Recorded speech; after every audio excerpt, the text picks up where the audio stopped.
Pourquoi est-ce que les femmes trop gentilles sont malheureuses en amour? J'aimerais démarrer cette vidéo par une toute petite histoire sur moi. J'avais une trentaine d'années, j'arrive en vacances en Grèce et on était en pleine journée. Et je décide d'aller faire un tour, je réalise que ma vie, à ce moment-là, est une catastrophe. J'ai loupé ma dernière relation amoureuse, je suis en train de louper mon business, tout se passe mal pour moi. Souvent, c'est lorsqu'on part en vacances qu'on a ce genre d'introspection. Quand on sort un peu le nez du guidon, on se dit, voilà, je peux faire un point sur ce qui se passe, ça va pas du tout. J'arrive dans un bar, je commande un café, et j'ai les yeux rouges, je me sens vraiment pas bien. Un autre touriste français arrive et me dit, ça va, il y a un problème.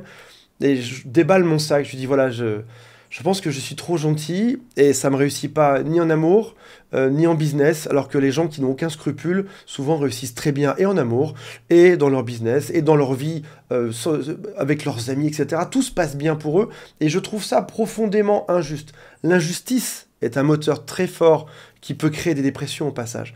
Je me sens très mal à ce moment-là, et ce touriste qui a à peu près le même âge que moi me tape dans le dos et me dit « Mais tu réfléchis beaucoup trop, viens on se boit une bière ». Alors bon, on s'est bu une bière par la suite, mais ce que je veux dire par là, c'est que je n'ai pas eu la réponse à cette question pendant très longtemps. Pourquoi est-ce que les gens qui sont gentils réussissent moins? J'aimerais qu'on en parle aujourd'hui, qu'on étudie ça en détail, et je pense que, en tout cas, je vais essayer de te faire changer d'avis sur beaucoup de choses aujourd'hui. Avant de démarrer, si vous le souhaitez, abonnez-vous à la chaîne, il y a aussi un quiz qui s'appelle « Est-ce que cette personne est perverse, narcissique ou pas ?» Et si vous souhaitez me contacter, il y a un lien qui est juste en dessous, c'est moi qui décroche au téléphone. On va aussi finir à la fin de cette vidéo par un exercice que je vais vous demander de faire pour vous remettre en question. C'est encore une vidéo qui s'appelle Tour de magie. Je vais essayer de vous faire une démonstration dans cette vidéo, puis un exercice pour vous faire changer totalement d'avis sur le sujet. Il y a un livre qui s'appelle « Pourquoi les hommes préfèrent les chieuses ?» qui a été un best-seller il y a une dizaine d'années de ça. Et dedans, on t'explique par A plus B qu'il faut être cette femme qui n'en a rien à faire. Je pense que ce livre, qui était rigolo à lire, avait des points intéressants. Je pense aussi qu'il y a des choses qui sont devenues fausses aujourd'hui avec le temps. Pour un homme, déjà, ce qu'il faut savoir, c'est que sortir avec une femme qu'on pourrait appeler chieuse ou problématique, ou une femme dramatique, une femme à problème, ce sera souvent considéré comme étant moins d'engagement dans la vie. Si jamais un homme rencontre une femme qui est bien sous tout rapport, qui est gentille, qui est aimante, qui a tout ce qui se passe, ça va signifier engagement, ça va signifier rentrer dans une vraie relation. Alors que beaucoup d'hommes ne sont toujours pas guéris de leurs relations passées, ont toujours des problèmes, ou tout simplement veulent juste une relation d'un soir, une relation intime, rapide, sans problème. Et il y aura moins d'énergie à dépenser avec une femme qui sera une peste, une pestouille, qui aura des problèmes, parce que tu pourras en sortir plus vite. Tu rentres dedans dans cette relation plus rapidement, et tu peux en sortir plus vite avec beaucoup plus d'excuses. Oui, je ne peux plus te fréquenter parce que tu es clairement instable. Sauf qu'en fait, il avait déjà bien vu dès le départ. Donc oui, c'est plus simple pour un homme de sortir avec une femme qui est, je dirais pas déséquilibrée, mais qui sera un brin toxique, en tout cas. Et finalement, tu peux, toi, qui es équilibré et saine, en venir à jalouser des copines que tu as. En te disant, pourquoi est-ce que elle, qui est complètement hystérique, arrive à trouver un copain? C'est juste que, dans l'inconscient des hommes, elle est plus simple. Elle est plus simple pour avoir une relation, elle est plus simple à envoyer promener après. Si toi, tu es saine, respectable et bien, il va te faire la cour avec beaucoup plus d'efforts, et il restera dans la relation par la suite. Donc, est-ce que tu veux vraiment de ce genre d'hommes qui veulent juste une relation intime, simple, ou pas, ou d'un homme qui serait déséquilibré, qui veut juste aussi une relation déséquilibrée? A priori, non. Donc ça veut dire que si jamais tu as de la jalousie pour ce type de personne, demande-toi bien dans quel contexte ça intervient. Est-ce que tu veux être ce genre de femme qui n'a qu'une relation pour un soir? Peut-être que oui, je ne juge personne, mais probablement que non, tu préférerais avoir une relation qui serait plus soutenue. Deuxième chose, donc ça c'est le premier élément qui explique pourquoi est-ce que les hommes préfèrent les femmes qui sont toxiques, chiantes, des femmes qui sont un peu plus dramatiques. Deuxième chose, c'est que une relation dramatique ou une personne dramatique va souvent venir déclencher chez nous l'instinct du sauveur, qu'on soit homme ou femme. Tu rencontres quelqu'un et tu sens qu'il y a un gros problème. Et immédiatement, par réflexe humain, ça va déclencher le moteur le plus puissant que tu as en toi. Si tu es une femme, ça va déclencher le moteur de la mère. Si tu es un homme, ça va déclencher le rôle du père. Cette personne est perdue, je dois l'aider. Si admettons que tu es ce soir rendez-vous avec des amis dans un restaurant ou dans un bar, la personne dont on va parler autour de la table sera celle qui a des problèmes. Donc en gros, problème égale attention. Plus tu as de problèmes, plus tu attires l'attention et plus on va vouloir t'aider. On va vouloir te découvrir, comprendre quel est ce problème. On va vouloir te sauver de tout ça. Donc oui, avoir des problèmes, ça peut avoir quelque chose d'attirant, mais encore une fois, est-ce que tu veux d'un homme qui devienne ton père pour te sauver ou pas? A priori non. Donc, demande-toi bien si dans la relation dans laquelle tu vas, et là la question est compliquée, demande-toi si dans la relation dans laquelle tu souhaites être la sauveuse de l'autre, ou si tu souhaites une relation d'égal à égal. Il y a beaucoup de gens, moi y compris pendant très longtemps, j'estimais que je ne valais pas grand-chose, et que si j'entrais dans une relation, je devais amener plus que moi-même. Je devais venir sauver l'autre en même temps. Parce que dans ce cas-là, j'aurais de la valeur. Si je pouvais sauver l'autre, j'avais de la valeur aux yeux de l'autre. Pour quelqu'un qui n'est pas dans ma situation, cette phrase doit paraître bizarre. Mais si vous me comprenez, mettez un pouce sur la vidéo. Ça signifie que je ne rentrais que dans des relations problématiques parce que je devais déclencher le fait de sauver l'autre. Je suis coach aujourd'hui, je suis encore en train de sauver l'autre pour avoir de la valeur. Mais dans mes relations de couple, je ne veux plus être le sauveur. Je veux tomber sur une personne qui est déjà bien, qui est déjà correcte, une personne qui n'a pas 1000 problèmes à régler. Si tu es dramatique, va avec d'autres personnes qui sont dramatiques. Si tu es une personne qui est saine, équilibrée, on peut se fréquenter. Donc, pense à ça, l'instinct du sauveur.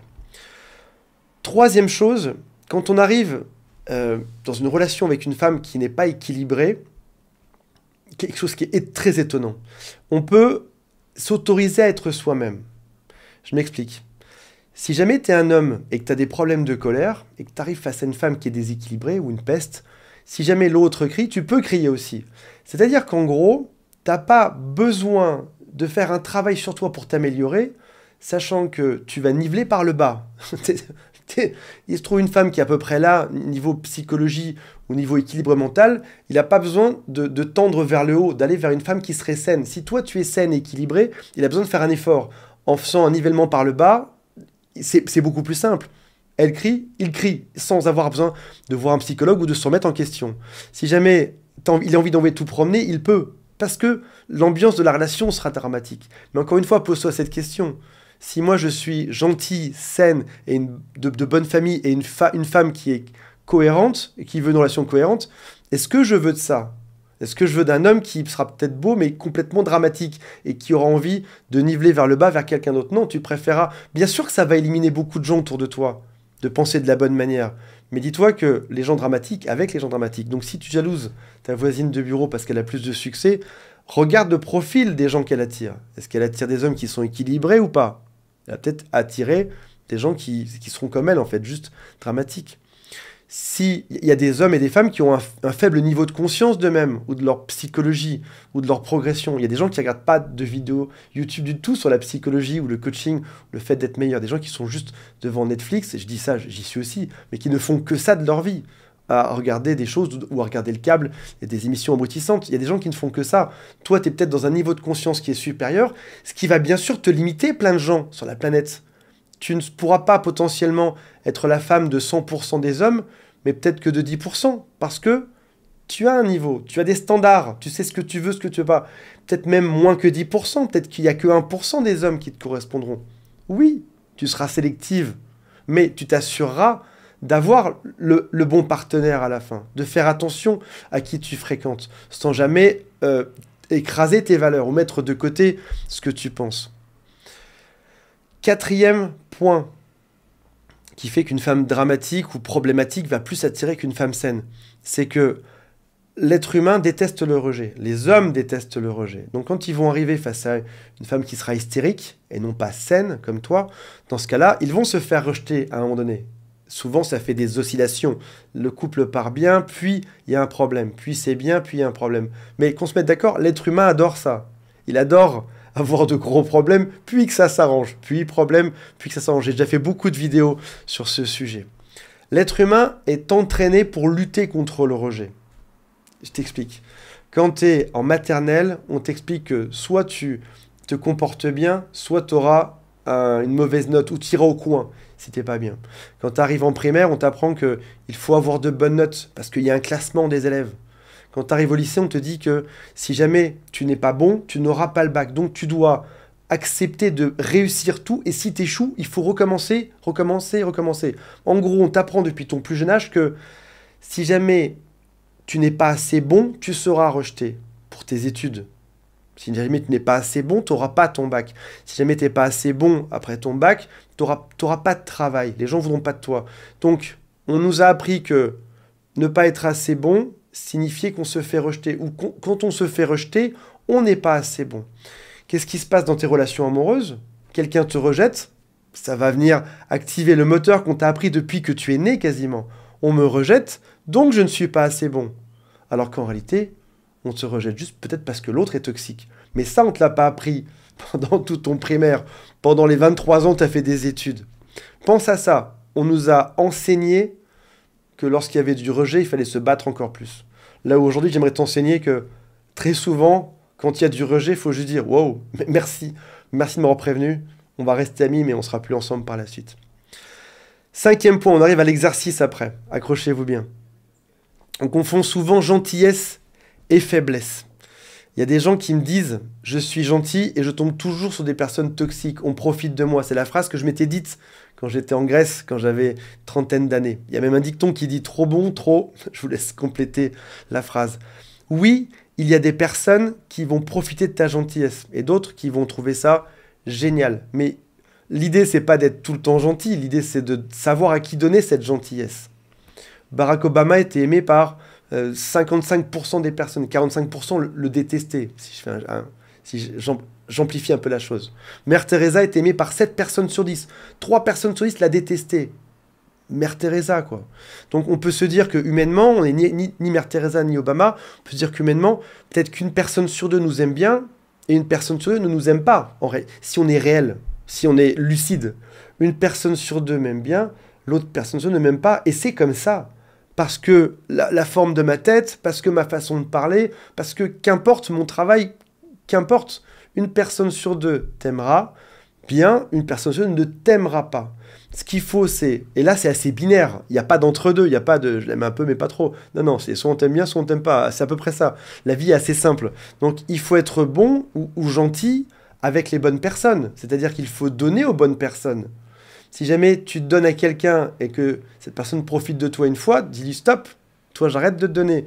Je vais les donner à quelqu'un d'autre, quelqu'un qui saura reconnaître ça par la suite. » Il ne faut pas cesser d'être bon, il ne faut pas cesser d'être gentil, il ne faut pas s'endurcir, il ne faut pas être quelqu'un de mauvais, il ne faut pas manipuler et jouer sur le moteur du rejet que l'être humain adore. C'est de la manipulation, ça, qu'on se mette d'accord. Il faut rester gentil avec les bonnes personnes. Il y a aussi, dans le même genre, on a dit qu'on confondait gentillesse et faiblesse. On va aussi confondre d'autres choses, on va confondre mauvais garçon avec bad boy, mauvais garçon. Pense à un mec, je sais pas, si on fait une caricature, un mec qui est en moto, je sais pas, qui est méchant, qui a une batte de baseball dans son sac, dans les films, quelque chose comme ça, pour te mettre l'idée. On va confondre bad boy, très souvent, avec personne qui sait s'affirmer. Parce qu'il saura dire ce qu'il pense quand il le pense. On va confondre cette espèce de méchanceté avec de la confiance en soi. Comme il envoie promener les gens, alors il a confiance en lui. On va aussi confondre ça souvent avec protection. Il est méchant, donc il saura me protéger. Il sait où va promener les autres. On va aussi souvent confondre ça avec force. Pourquoi est-ce que je te parle de ça? Parce que si on peut confondre gentillesse et bêtise, ou faiblesse, on peut aussi confondre méchanceté avec des choses qui sont finalement positives. S'affirmer, avoir confiance en soi, protéger et avoir de la force. Mais tu peux être gentil tout en sachant t'affirmer. Tu as le droit de t'affirmer, tu as le droit de dire non, même si tu es une personne qui est gentille. Tu peux être gentil et avoir confiance en toi. Je suis une personne que je m'estime gentil, je m'estime sympa à mes yeux, dans mes critères, mais j'ai confiance en moi. Je sais aussi protéger mes proches, les gens que j'aime bien. Et je sais aussi avoir de la force lorsqu'il le faut, pas tout le temps, mais je sais avoir de la force. Donc ça veut dire que gentil, si les gens le confondent, tu peux aussi, toi, confondre ces critères les uns avec les autres. Tu peux être une personne extrêmement gentille et montrer de la confiance en toi, par exemple. On en arrive à l'exercice qui va être un petit peu dur aujourd'hui. Suis-je vraiment gentil? Je me retourne la question, je vous retourne la question. Êtes-vous vraiment gentil? Je dois vous avouer quelque chose, c'est que tout le monde se pense gentil sur la planète. Tout le monde se pense comme étant la femme gentille ou l'homme gentil. réellement, même une personne que tu estimerais comme atroce et méchante, se considérera comme gentil. C'est-à-dire que chacun, dans notre propre système de perception, on se pense comme étant la bonne personne, comme le bon personnage, comme le héros du film, à peu près. Et il y a un Allemand, un sociologue qui a dit récemment, il a dit, je suis allé sur un forum pour les hypersensibles, et j'ai vu des phrases qui étaient pires les pires que j'ai jamais vues de ma vie, même pas dans les prisons, j'ai entendu des phrases aussi méchantes. C'est-à-dire qu'une personne hypersensible peut aussi arriver à déployer, parfois lorsqu'elle est touchée, lorsqu'elle est à vif et qu'elle a été piquée, elle peut devenir très méchante. Elle peut le devenir, pas toujours, mais elle peut le devenir. Ce qui fait qu'il y a un schéma malheureusement classique qui peut arriver, qui était au passage mon cas quand j'avais 30 ans. Je me pensais comme étant la personne gentille. Mais au final, qu'est-ce que j'étais? J'étais une personne qui n'avait pas confiance en elle. Si on revient un peu à ce qu'il y avait avant, je n'avais pas confiance en elle, je ne savais pas dire non, je ne savais pas m'affirmer, je ne savais pas protéger, je n'avais pas de force, je ne savais pas confiance en moi. Donc, mais tu sais quoi, je me pensais gentil là-dedans. En fait, non, j'étais juste une personne qui était juste perdue. Voici un schéma classique. Dans la vie, j'ai du mal à m'affirmer. J'ai du mal à dire non. Quand on me pose une question, je dis oui à tout pour ne pas être méchant avec les gens. Je n'arrive pas à faire deux cases. Les bons d'un côté, ceux qui me veulent du bien, ceux qui me veulent du mal. Je vois tout ça comme une espèce de grand mélange. Je dis oui à tout le monde. Un jour, on abuse de moi. Une autre fois, on abuse de moi. Une troisième fois, on abuse de moi. Je bouillonne, je bouillonne, je bouillonne. Et puis un jour, je finis par exploser. Je critique, je crie, j'envoie tout promener. Mais est-ce que ça, vous pensez que c'est être gentil? Et j'aimerais bien que vous me fassiez cet exercice aujourd'hui. Dites-moi plusieurs choses. Est-ce que vous savez identifier les gens qui vous veulent du bien et ceux qui vous veulent du mal? Est-ce que vous savez affirmer vos convictions? Est-ce que vous savez dire oui quand vous le souhaitez et non quand vous ne le souhaitez pas, sans forcément vous justifier? Et est-ce qu'il y a chez vous des étapes avant d'exploser? Ou est-ce que vous bouillonnez derrière un masque de gentil, mais ce qui est faussement gentil? Ce masque, c'est juste, j'essaye de contenir ou de gérer mes émotions, mais ça part un peu dans tous les sens. Est-ce que vous savez gérer ces émotions et mettre des stops avant que tout explose? Voilà. Si j'avais eu ce message quand j'avais 30 ans, j'aurais probablement pensé différemment, j'aurais travaillé différemment sur mon cas. Dites-moi si ça vous a été utile. Appelez-moi si vous le souhaitez, il y a un lien qui est juste en dessous et on se retrouve prochainement. Salut à tous, bye.